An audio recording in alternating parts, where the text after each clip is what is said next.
అందుకని నా పేరు మత్స్యవల్లభుడు, నేను హనుమ యొక్క కుమారుణ్ణి, అందుకని నన్ను మట్టు పెట్టడం అంత తేలిక కాదు, మా తండ్రి గారి యొక్క వైభవం నాది.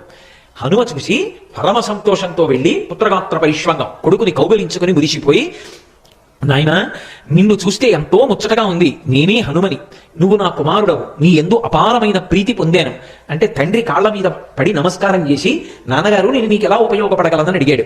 మైరావణుడి యొక్క అంతఃపురాన్ని చూపించమన్నారు. అంతఃపురాన్ని చూపించాడు.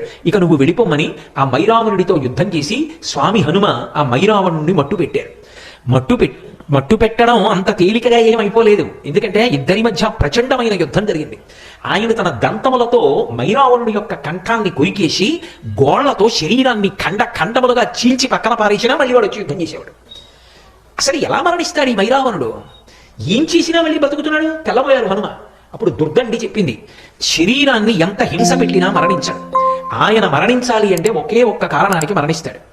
అదిగో మీరు యుద్ధం చేస్తున్న చోట మధ్యలో ఒక రాయి ఉంది. ఆ రాతిని హనుమ మీరు మీ కాలుతో తన్నండి. ఆ కింద చిన్న బిల ఉంది. ఆ బిలంలోంచి 5 తుమ్మెదలు పైకొస్తాయి. ఇతని పంచప్రాణాలు తుమ్మెదల్లో ఉన్నాయి.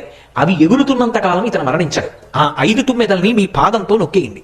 నొక్కేస్తే ఇతని పంచప్రాణములు పోయి శరీరాన్ని విడిచిపెట్టేస్తాడు.